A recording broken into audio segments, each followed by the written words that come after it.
Hola, muy buenas tardes, ¿cómo están? Bienvenidos a un nuevo capítulo de nuestro live de Clínica Universidad de los Andes. En esta oportunidad vamos a hablar un tema muy interesante. Vamos a hablar sobre trasplante de órganos, la importancia que tiene la donación. Este viernes 27 de septiembre se conmemora el Día Nacional de la Donación de Órganos. Es por eso que hoy día nos acompaña en esta interesante conversación el doctor Erwin Buckel, jefe del programa del trasplante de nuestra clínica. Muy buenas tardes, doctor. Gracias por acompañarnos hoy día. Hola, Catalina. Encantado. Muchas gracias. Muchas gracias a usted por darse este espacio y conversar sobre este tema que es tan relevante, ¿cierto, doctor? Y para comenzar esta conversación me gustaría preguntarle por lo más general, ¿cierto? Después vamos a ir desglosando otros temas, pero me gustaría que me contara qué es un trasplante de órganos. Bueno, un trasplante de órgano es básicamente que un órgano, a diferencia de un trasplante de tejido, como puede ser córnea o médula ósea, en este caso un órgano, es una estructura mucho más compleja. Y es básicamente el traspaso de un órgano, ya sea de un donante cadavérico o de un donante vivo, en el caso de los órganos pares, ¿cierto? O de órganos reducidos, a veces, como el caso del hígado, a un receptor que por supuesto lo necesita para salvar su vida o para dejar la diálisis. Claro. Y esto que acaba de mencionar usted con respecto a los órganos, ¿son solo esos? ¿Qué otros órganos también se pueden trasplantar? ¿Existe como una lista de ese tipo de órganos que puedan realizarse con un trasplante? Sí, por eso que se dice que con un donante se puede salvar hasta casi una docena de vidas, porque se puede trasplantar riñón, por supuesto, de un donante cadavérico se obtienen 2 riñones, se pueden trasplantar hígado, por supuesto, incluso se puede trasplantar hígado de un hígado para 2 personas, para un niño pequeño y para una persona adulta, y un hígado puede servir para 2 receptores, ¿cierto? Se pueden trasplantar pulmones, y se puede trasplantar un pulmón para un receptor y el otro pulmón para otro. Se puede trasplantar por corazón, por supuesto, para un solo receptor. Se puede trasplantar páncreas también para pacientes, fundamentalmente pacientes diabéticos. Bien seleccionado, existe, y en Chile se hacen trasplantes de páncreas y hemos hecho también. Y también se puede hacer trasplante de intestino delgado, tanto para niños como para adultos que están con insuficiencia intestinal de distintas causas. Doctor, y en Chile, ¿cuáles son los trasplantes que se realizan con mayor frecuencia y por qué son ese tipo de trasplantes? Bueno, igual que en todo el mundo, en Chile los trasplantes que se hacen con mayor frecuencia son lejos los trasplantes renales, que son la insuficiencia renal crónica, es una enfermedad muy frecuente, y la lista de espera para riñón en Chile y en todo el planeta es muchísimo más alta que para otros órganos. En segundo lugar, en Chile, y igual que en todo el mundo, se encuentra trasplante hepático. Hoy en día y cada vez más frecuente, y por distintas causas, la necesidad de trasplantar hígado, tanto en una situación aguda, por una falla fulminante que llamamos nosotros, o pacientes que en forma crónica tienen una insuficiencia de ese órgano y esperan en una lista de espera. Y después, con mucho menor frecuencia, trasplante de pulmón, trasplante de corazón, trasplante de páncreas. Esas son las cosas que se hacen en Chile, y más o menos ese es el orden de la cantidad de órganos que se... Hoy en día, de los 2.000 pacientes que hay en lista de espera en Chile, 1.700, 1.800 esperan un riñón, y el resto de los 200, 300 pacientes se distribuyen largamente entre hígado y después con mucho menor frecuencia los otros que ya mencioné. Claro, y también me gustaría detenerme en esto que acaba de comentar con respecto a la prevalencia que tiene el trasplante renal, ¿cierto? ¿Cómo se ve afectada la calidad de vida de un paciente que tiene esta condición con el tema de las diálisis, de todo lo que significa, ¿cierto? El tener esta enfermedad antes de que pueda recibir un órgano? Bueno, la ausencia de función renal lo que produce es una insuficiencia renal, ¿cierto? Que finalmente debe ser, esa función debe ser reemplazada de forma artificial por un procedimiento médico que se llama hemodiálisis o peritoneodiálisis, son las 2 formas más habituales, pero largamente mucho más la hemodiálisis, que consiste básicamente en que la sangre sale del cuerpo, pasa por una máquina, la máquina la limpia y la devuelve, entre comillas, lo más limpia posible. Claro. La diálisis es un procedimiento que toma habitualmente entre 3 y 4 horas, que se hace 3 veces a la semana. 3 veces a la semana los pacientes tienen que ir a un centro de diálisis, desplazarse, ¿cierto? Pasar 4 o 5 horas en ese lugar, movilización de por medio, movilización de vuelta, de manera que prácticamente se pasan medio día o más en un centro de diálisis, un procedimiento que además no es igual de eficiente que el riñón con el cual uno nace, digamos, y después de algún tiempo se produce un debilitamiento muy importante de los pacientes y después de digamos, después de un tiempo largo incluso puede que estén tan debilitados que ni siquiera puedan ser trasplantados, de manera que es un procedimiento que mantiene a los pacientes por vida, pero en una situación desde el punto de vista de la calidad de vida bastante lastimosa. Claro, con una calidad de vida muy, muy deteriorada. Doctor, ¿por qué se llega a trasplantar un órgano? ¿Qué es lo que tiene que llegar hasta ese punto?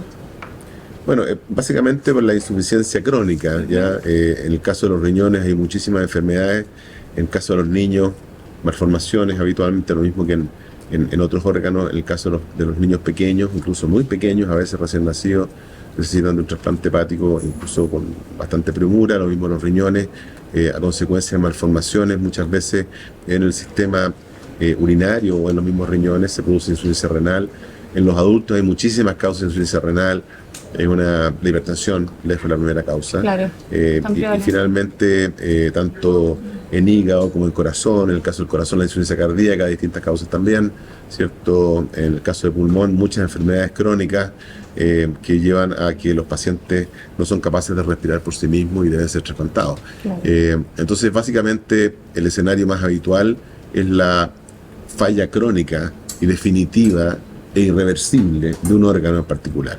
Y en ciertas circunstancias también se producen fallas agudas. Por ejemplo, en caso de hígado, casi un 10 o un 15% de los pacientes que se trasplantan lo hacen por una hepatitis fulminante, que se llama, que hay muchas causas en que el hígado en una persona, entre comillas, absolutamente sana, muchas veces joven, cae en una insuficiencia hepática muy rápidamente progresiva y deben ser trasplantados a las carreras, básicamente, con prioridad, por supuesto, en lista de espera.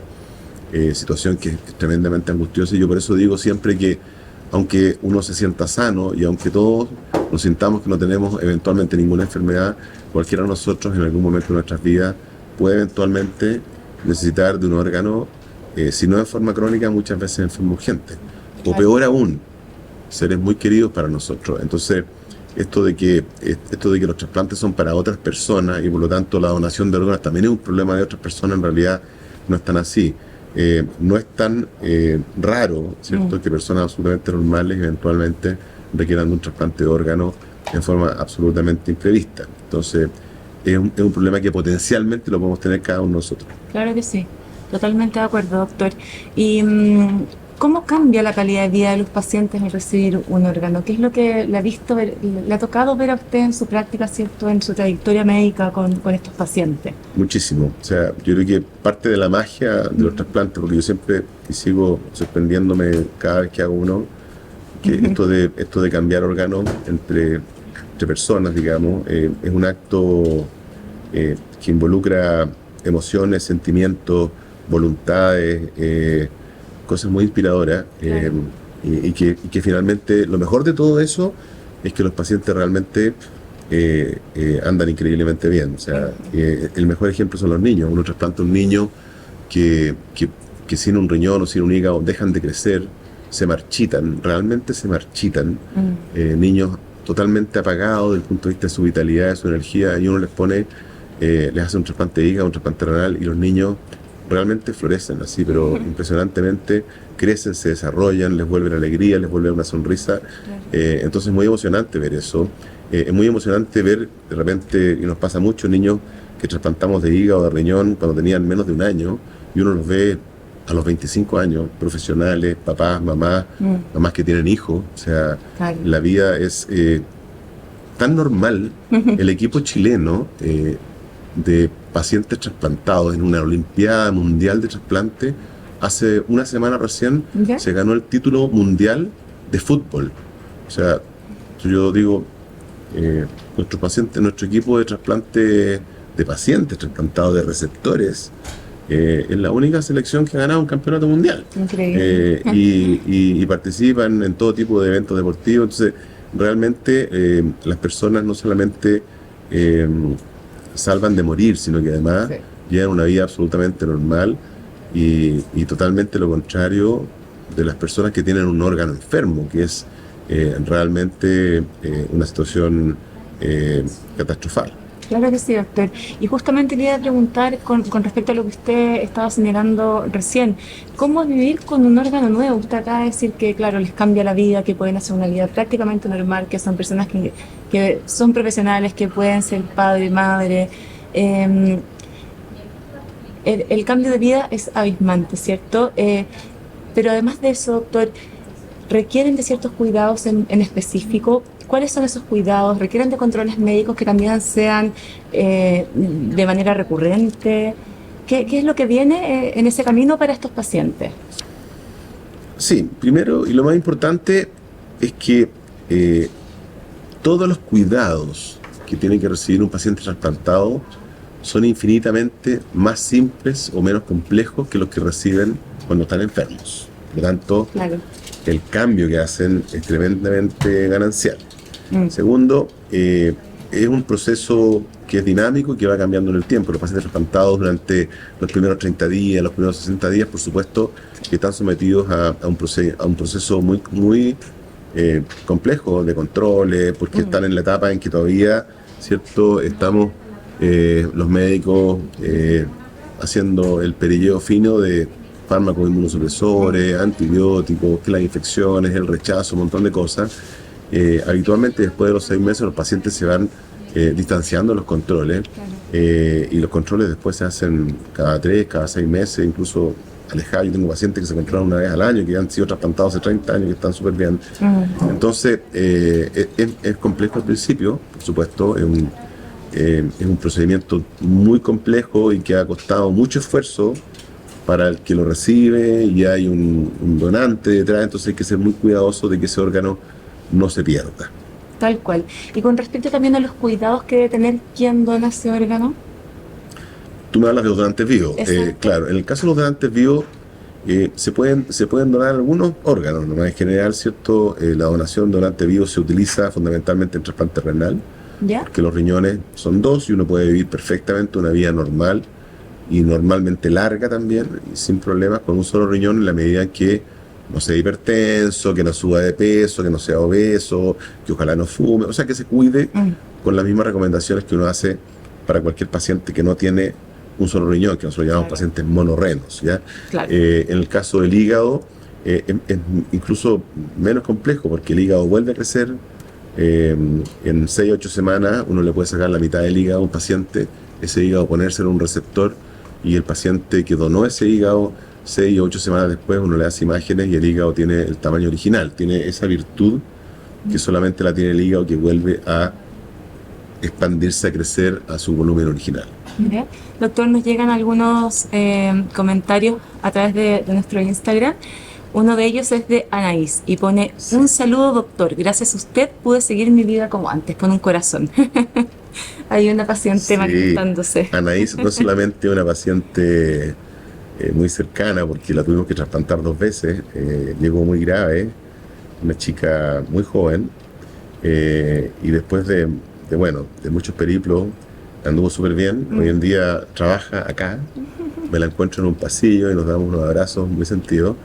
Fue madre hace muy poco tiempo atrás, así que bueno, todo el trabajo que tuvimos con ella, que fue muy intenso, trabajamos mucho por esa chica. Hoy en día, cada vez que la veo, es una emoción muy linda, y uno dice, bueno, qué bueno que hicimos esa pega y qué bueno que lo hicimos bien. Claro, claro que sí, muy gratificante. Doctor, al inicio de esta conversación comenté, cierto, que este 27 de septiembre se conmemora el Día Nacional del Donante de Órganos. Como usted bien decía, hace algunos minutos en Chile hay más de 2.000 personas esperando un órgano. Entonces, en ese contexto, me gustaría que nos explicara cuál es la importancia de este día y la relevancia de concientizar sobre la importancia de donar, de la donación. Sí, bueno, ese día se conmemora el Día del Trasplante porque ese día, hace muchos años atrás, ocurrió un hecho que fue bien importante en Chile, que fue que una niña muy pequeñita falleció, Pamela, ¿cierto? Y sus papás en la ciudad de Talca habían conversado con esta niñita esta cosa de los donantes. En una época en que no se hablaba mucho de esto, estoy hablando de hace, no sé, 20 o 30 años atrás, y los papás donaron los órganos de esa niña. Imagínate, con el sufrimiento que significa esa pérdida, fueron capaces de sobreponerse y respetaron la voluntad de lo que habían conversado con la niñita. Entonces fue un acto muy bonito, muy noble, de mucho amor, y bueno, y de ahí partió que en honor, digamos, honrando esa memoria, se celebra el 27 de septiembre todos los años el Día del Trasplante en Chile, porque es el Día Mundial del Trasplante, ¿ya? Sí. ¿Y cuál es la importancia? Bueno, la importancia es que ponemos, le damos mucha relevancia a ese día, y tratamos de que sea una fuente de inspiración para muchas personas que eventualmente escuchan esto y que sienten que a lo mejor hablando de este tema y hablando de la necesidad que hay de órganos en Chile, de los pacientes que están esperando, de lo bueno que son los resultados, de la equidad que hay también en la distribución de órganos en Chile, que es muy importante, porque una de las razones más importantes para no donar es que la gente realmente tiene desconfianza de que los órganos no son bien distribuidos o que hay cierto, a lo mejor, un manejo que no es el apropiado, y la verdad es que en Chile tanto la ley como la práctica es tremendamente muy equitativa la distribución en un reglamento y en una instancia que es el Instituto de Salud Pública.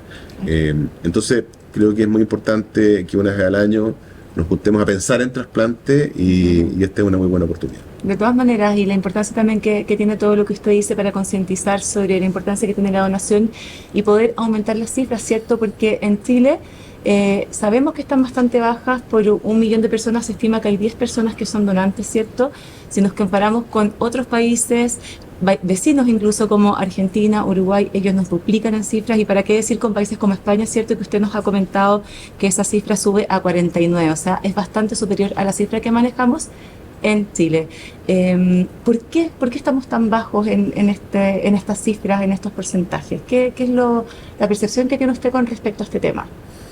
Bueno, es bien interesante esa pregunta porque, y es difícil de responder porque hay muchas razones, pero cuando uno mira encuestas hechas incluso recientemente, una encuesta muy interesante que hizo la Universidad de los Andes hace muy poco tiempo, en esa encuesta el 70% de los encuestados manifestaban que tenían vocación de donar órganos, pero cuando uno lo lleva a la realidad, el 50% de las personas a las cuales se les pide la donación de un órgano de un familiar fallecido terminan diciendo que no. Entonces hay una brecha, y esa brecha hay que poner una lupa, porque evidentemente del dicho al hecho, ¿cierto? Las cosas cambian muchas veces y la situación es muy compleja, emocionalmente muy compleja. Estamos hablando de un hijo fallecido, un hermano fallecido, de un papá fallecido, ¿cierto?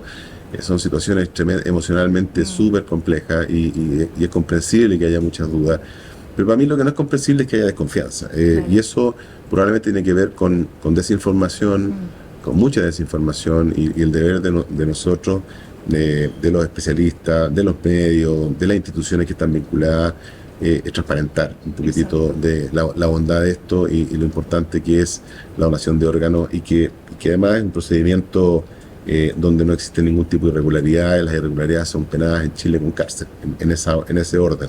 Entonces, creo que hay una razón de infraestructura también. Los países que han mejorado mucho en donación de órganos y que han mejorado sus tasas de forma significativa en los últimos 10 años, han invertido mucho en la red nacional de obtención de órganos, porque esto no es como que cierto, solamente hay que preguntar a la familia. O sea, aquí hay que tener un paciente en una unidad de cuidados intensivos, claro, que es una cama escasa en nuestro país, en todos lados. Hay que tener personal que maneje ese potencial donante en su camino a la muerte encefálica. Hay que tener métodos diagnósticos, hay que tener una manera también muy profesionalizada de hacer la solicitud a la familia, y hay bibliotecas escritos de esto, digamos, de lo importante que es profesionalizar al personal que hace esta solicitud, que es capaz de sostener una conversación tan difícil como esa en un momento tan complejo para la familia. Hay mucha diferencia entre el que lo sabe hacer y tiene experiencia y el que no. Entonces, es toda una cadena que es muy sensible, cada uno de esos eslabones, y en eso yo creo que hay mucho espacio de mejora en nuestro país también. Claro que sí. Doctor, y bueno, también con respecto al proceso de donación de órganos, ¿cierto? ¿Cómo es este proceso desde el punto de vista del donante y también de quien recibe el órgano? ¿En qué consiste como esa cadena de proceso? Estamos hablando de donante cadavérico, Ujú. porque saben que están las dos vertientes. Está el donante vivo, que se usa mucho para trasplante renal, un poquitito para trasplante hepático, y el resto, todo es con un donante cadavérico. En Chile, digamos, el proceso en todas partes es el mismo, ¿ya? Y es un proceso muy complejo, porque la gente a veces no entiende o no sabe, no tiene por qué saber tampoco, que cuando un paciente fallece en la vía pública y el corazón se detiene en la vía pública producto de un accidente o de alguna enfermedad, ¿cierto?, que le produjo la muerte mientras estaba en su casa o en la vía pública o en cualquier lugar, esos son órganos que no sirven, porque inmediatamente después de que el corazón se detiene, los órganos se transforman en inservibles porque no les llega oxígeno, por lo tanto son todos órganos que se pierden. Los únicos órganos que sirven son pacientes que fallecen de una manera muy particular, que es la muerte encefálica, que puede ser un accidente, un TEC grave, que evoluciona mientras está hospitalizado, una muerte encefálica, o un accidente vascular, como una hemorragia cerebral, que evoluciona durante su hospitalización a una muerte encefálica que exige un diagnóstico neurológico neuroquirúrgico, muchas veces exige la presencia de un médico legista, que certifique también todo aquello, todo un proceso que es de alta complejidad, y se estima que aproximadamente solo el 2% de los pacientes que fallecen en instituciones hospitalarias terminan siendo donantes. Entonces, es una situación muy particular y entre comillas, ¿cierto?, se mantienen artificialmente con corazón funcionando hasta que los órganos se extraen. Eso es un donante en muerte encefálica.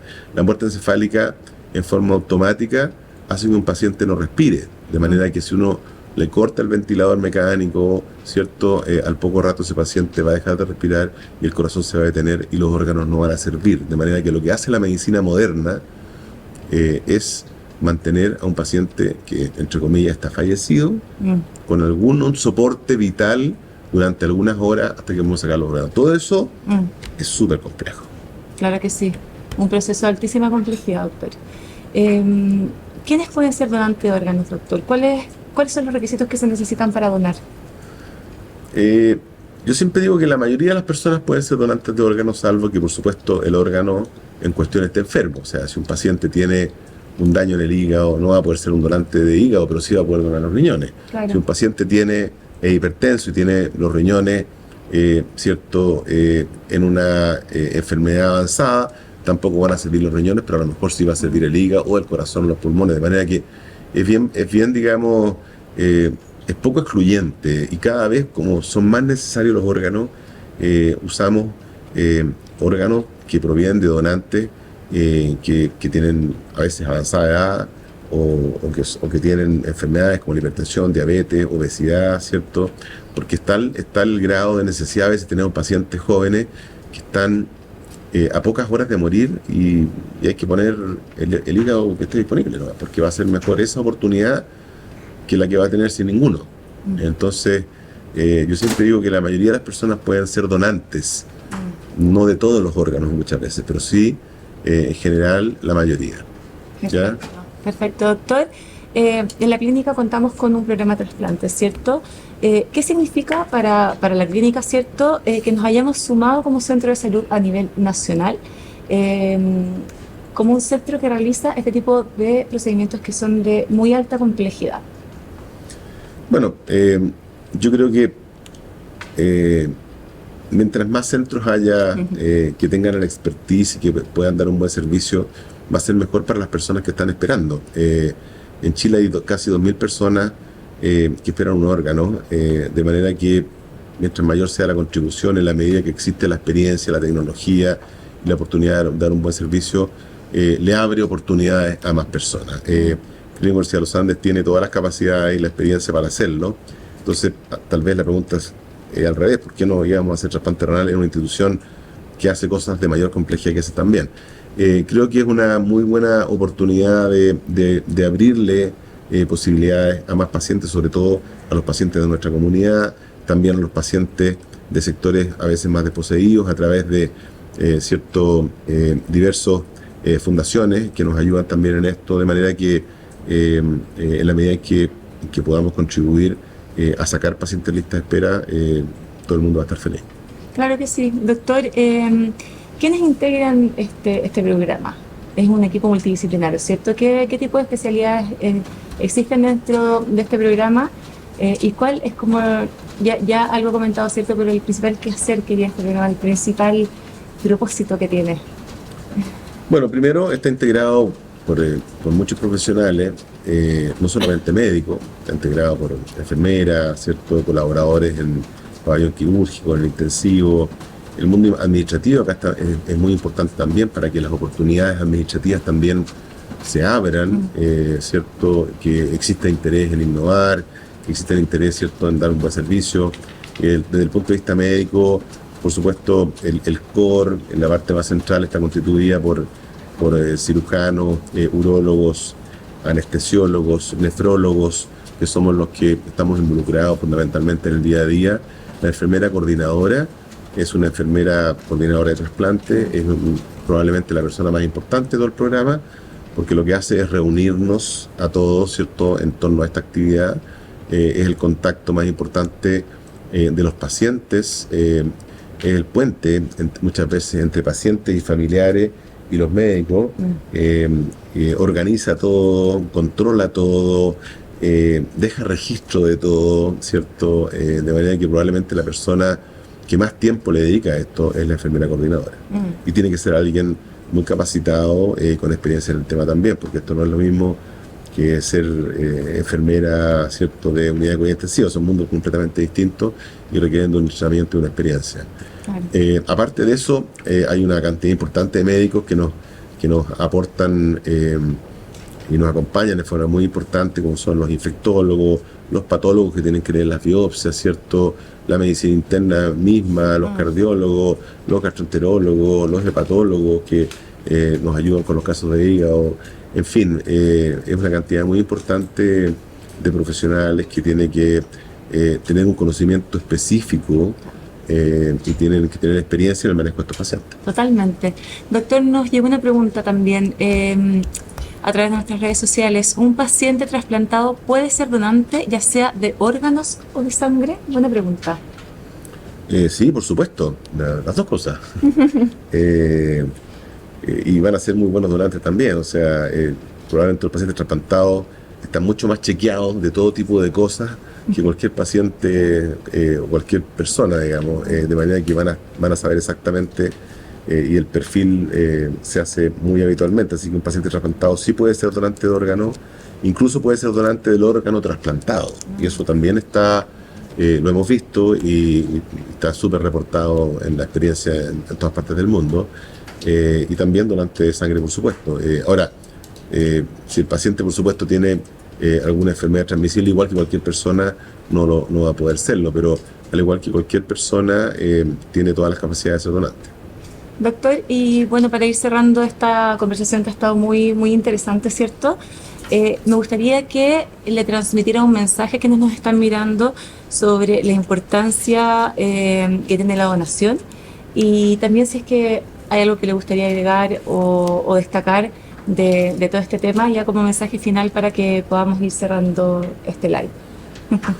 Bueno, solamente decirles a todos que los trasplantes salvan vidas, mejoran la calidad de vida, tanto de niños, adultos jóvenes y personas mayores también. Hay muchas personas que en forma muy angustiosa y desesperada están esperando un órgano, y sin donantes no hay trasplantes. Lamentablemente eso va a seguir siendo así toda la vida. Por mucho que la tecnología mejore cómo hacemos los trasplantes nunca van a estar disponibles para esas personas si no hay donación de órganos. De manera que la donación de órganos no solamente es importante para las personas que están esperando, porque las familias que rodean a esas personas también tienen la vida detenida mientras su ser querido espera un órgano. Entonces afecta a muchas personas, y la solución no depende de lo que queramos ni los doctores, ni los hospitales, ni el ministro. Depende de que en algún momento, cuando se le pregunte a alguien si quiere donar los órganos de un familiar, diga que sí. Nos quedamos con ese mensaje, doctor. Muchísimas gracias por habernos Muchas acompañado gracias, hoy día Catalina. y por esta interesante conversación y tan, tan valioso, ¿cierto? Todo lo que ha dicho y la importancia que tiene también el concientizar. Así que muchas gracias por habernos acompañado hoy día. Si quieren ingresar a la página del programa Trasplante, pueden hacerlo a través de nuestra página web www.clinicauandes.cl. Ahí pueden ingresar al programa, ver de qué se trata.